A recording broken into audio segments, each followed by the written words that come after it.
নমস্কার, পশ্চিম মেদিনীপুর থেকে পুতুলের হোম কিচেনে আপনাদের সকলকে জানাই স্বাগত। আশা করি আপনারা সকলেই খুব ভালো আছেন, আমিও খুব ভালো আছি। আজকে আপনাদের তৈরি করে দেখাবো সাদা শুক্তো, অনুষ্ঠান বাড়ির মতো। এর আগে আপনাদের দেখিয়েছি হলুদ দেওয়া শুক্তো, তার মশলাগুলো ছিল সম্পূর্ণ আলাদা। আর আজকে আমি দেখাচ্ছি সাদা শুক্তো, তার মশলা দেখুন আলাদা। তার জন্য আপনাদের এতক্ষণ ধরে মশলাগুলোকে আমি দেখিয়ে রেখেছি। দিয়েছি 2 চামচ পোস্ত, 1.5 চামচ চারমগজ, হাফ চামচ দিয়েছি রাঁধুনি, হাফ চামচ দিয়েছি সাদা সর্ষে, আর হাফ চামচ দিয়েছি সাদা জিরে। আর এখানে দিয়ে দেবো কয়েকটা কাজু বাদাম। কাজু বাদামগুলো আপনাদের দিয়ে দেখিয়ে তারপরেই বাটবো। তো এইগুলো এখন দেখালাম আপনাদেরকে।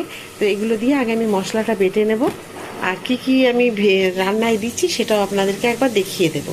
এই যে দেখুন, 7টা কাজু বাদাম দিয়েছি। এই কাজু বাদামগুলো আমি ভেজে রেখেছি। আমি কাজু বাদাম ভেজে রেখে কিছু কিছু জায়গায় ব্যবহার করতে হয় রান্নায়, সেই জন্য এখন আর ভাজতে হয়নি, এগুলো ভাজা আছে। তো চলুন এখন এই মশলাটা রেডি করে নিই, তারপরে আপনাদেরকে বাকি রান্নাটুকু দেখাচ্ছি। সবগুলো ভেজে নিয়ে আপনাদের দেখাবো। সব সবজি ভেজে রেখে দিয়েছি, আমি বড়িও ভেজে রেখেছি। এখন দিয়ে দেবো যেরকম ফোড়ন আমি হলুদ শুক্তোতে যেটা আপনাদের দেখিয়েছি এর আগে, সেটার মতোই দেবো। একটা শুকনো লঙ্কা মাঝখান দিয়ে ফাটিয়ে ওটা দিয়ে দেবো ফোড়নে। আর দেব রাঁধুনি আর 5 ফোড়ন। এটাই হচ্ছে শুক্তোর বেশি সুন্দর গন্ধ ওঠে।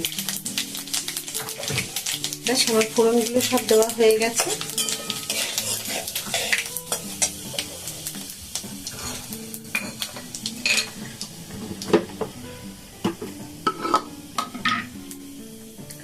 এই যে মশলা বেটে রেখেছি, আপনারা তো দেখেছেন আমি কি কি দিয়েছি, সেই মশলা এখানে দিয়ে দিলাম।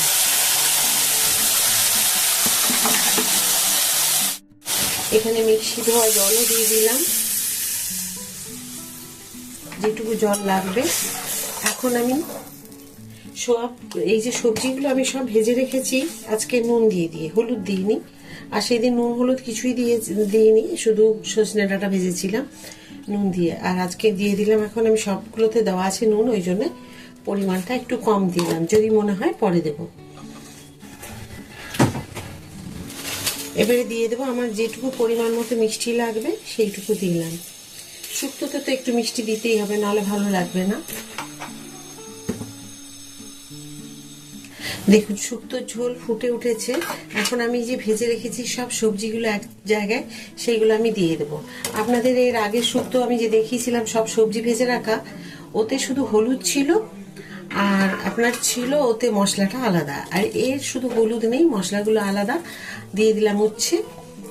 ভাজতে ভাজতে সব সবজিগুলো না সেদ্ধ হয়ে গেছে, তো সেই কারণে বেশিক্ষণ আর ফোটানোর দরকার নেই। একটুখানি সবজিগুলোতে মশলাগুলো ঢুকে গেলে তাহলেই জানবেন হয়ে গেল।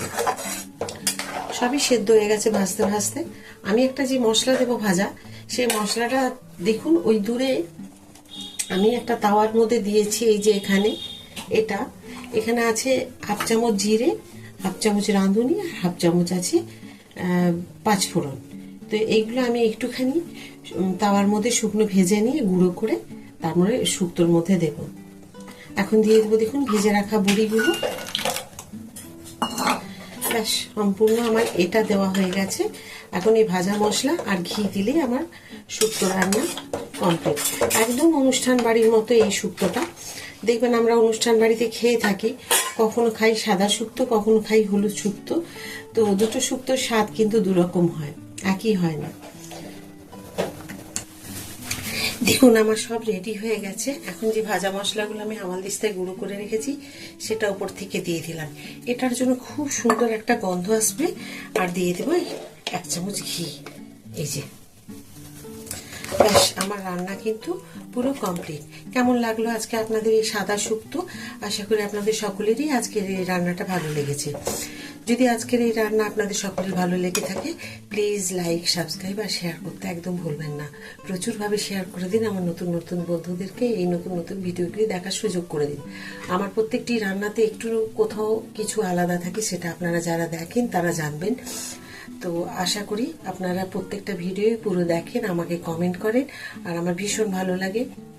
এইভাবেই আপনারা আমার সাথে থাকবেন, পাশে থাকবেন। তো চলুন আবার একটা নতুন ভিডিওতে নতুন রান্না নিয়ে আপনাদের সকলের কাছে আমি চলে আসবো। সবাই খুব ভালো থাকুন এই বলে আজকের ভিডিওটি এখানে শেষ করছি। আর অবশ্যই কিন্তু এই সাদা শুক্তো রান্না করে খেয়ে আমাকে কমেন্ট করতে ভুলবেন না। তো আজকে এখানেই ভিডিওটি আমি শেষ করছি। নমস্কার।